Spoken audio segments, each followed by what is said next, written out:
This is Jerod Lakefield, a novel by Don Fensler, part 46 from Phase 3. It starts.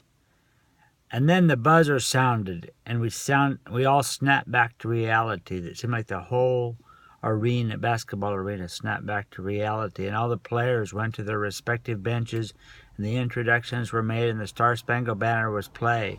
The starting five for the San Francisco Golden Stars and for the San Diego Clappers went to the center of the court and shook hands. Right now, all of a sudden, nothing looked out of the ordinary.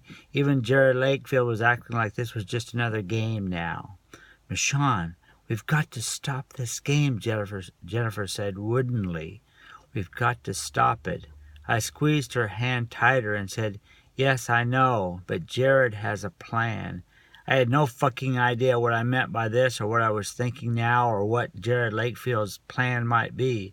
I felt hopeless, like I was watching a movie that I had no control over. And then I added, I've never been so scared in my life.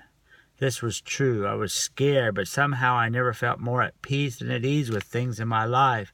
I couldn't understand this contradiction. I felt totally and gloriously in Jerod Lakefield's hands. And then there was the tip-off and the game started. Jerod got the ball right away, then passed it right away like he did not want it. Seeing him from so far away, I felt like I was watching a dream, not quite seeing it, not totally involved. Then Jerod got the ball and dribbled to the right of the key with two warriors with two golden stars on him, and he passed it, then went to the right corner and waited then to shoot to his left, and he got the ball curled back right like he always does, and with four Golden State hands in his face, he shot from 23 feet and made it. It was one of Jerod Lakefield's classic no-doubt shots. The crowd roared, went fucking delirious. Only Jerod Lakefield could make that shot, when he was defended like that with such a narrow window to shoot through. The Golden Stars didn't score and the Clappers scored. Then the Golden Stars didn't score again, and Jerod got the rebound and dribbled across the half-court line, went to the left bizarrely, then twirled to the right. But with three Golden State players on him, there was no way to go right, so he twirled back left, stumbled slightly, which caused the three Golden Stars players to back up just enough for Jerod to see enough daylight to go up for a shot from over 30 feet, and it swished through like Apollo's arrow from the Isle of Troy. And now the Clappers were ahead 8-0. And the rout was on. There was no stopping it. It got to be 25-6, then 41-11, then 69-20. And there was still 3 minutes left in the second quarter. The Golden Stars players kept calling timeouts, but the game was hemorrhaging out of control. Jennifer and I were delirious, as was most of the arena. We had both almost forgotten what had happened last night and why we were sitting in the cheap seats and how we were so scared that something was going to happen to Jerod Lakefield. That seemed far away, almost far away, like we were up in the nosebleed seats for that also. But of course, we had not really totally forgotten. Again, most of the arena was delirious, but the drunks behind us were not in the spirit. Not at all. I wasn't sure if they were Golden Star fans or Jerod Lakefield haters or just stone-cold racists. One kept pushing on the back of my seat. At first, I thought it was accidental, that it meant nothing. But then suddenly I felt my heart jump as I realized I was being fucking provoked. It was after a kick on my seat that also got me in the ribs. If I turned around, the confrontation would be on. All I had to do was turn around. I was in no fucking mood for this. "Just let it go, Michonne," said Jennifer. She was holding my hand. "Let's just move to another seat." "No," I said, my voice calm, but as strong as Moses on Mount Sinai. "We will not move." I don't know why I said that. I took a look at Jerod, then turned to deal with the 5 men, and then I heard a shot ring out. The start of the end. It was a gun. It was a big gun.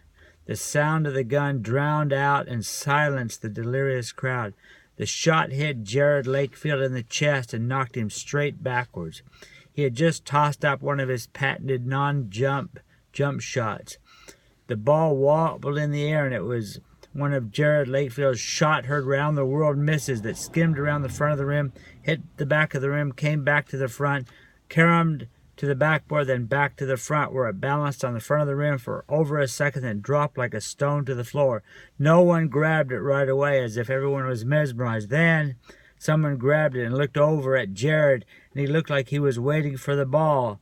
But then Jerod Lakefield was looking somewhere else, like towards heaven above, like towards heaven above. The guy with the ball, and then he was looking above the guy with the ball, and then the shot hit him in the gunshot hit him in the chest, and he fell backwards.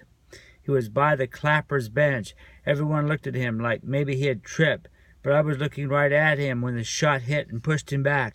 Jennifer saw it too and screamed out and hit her face in my shoulders. "What the fuck is going on?" one of the Yahoo men behind me muttered. He was no longer tough. I didn't turn around and look at him, but I heard the sound of scrambling and panic, and someone yelled, "Someone has a fucking gun!" My immediate reaction was to run towards Jerod Lakefield. It was like some force was pulling me towards him. I was running over the seats, over people, but calmly. I had no trouble clambering over the seats towards Jerod. Somehow, in all the chaos and fear in the arena, my path to Jerod was clear, suddenly clear, and I ran like a gazelle, and I was able to run by and leap over any obstacle. The mass of humanity in complete turmoil, and I was in complete turmoil, but I was able to get to Jerod with relatively little trouble. People were in a panic, running for the exits. And it never occurred to me to look back towards the five guys or look for a gun. There was a big crowd around Jerod, but as I approached the 10 or so people around him, they suddenly moved back, bizarrely in unison, like a flower blooming at high speed. They all suddenly moved back as if to make space for me. The look on their face was not of fear or panic, but wonder. As I moved through the opening that had been so weirdly provided for me towards Jerod Lakefield, I was just a few feet from where Jerod lay. I glanced up and saw for the first time that there were others injured. I had only heard one shot, but there obviously had been more who had been hit. I got to Jerod, and he was looking up calmly. There was a blood stain on his chest, dark and wet and perfectly circular, like a medallion. I felt calm. Around me there was screaming and anger and anguish, but Jerod Lakefield and I looked at each other calmly and silently. "You must ride in the ambulance with me," said Jerod, incongruously. "Jennifer, too." "Of course," I said. "I will not make it," he said.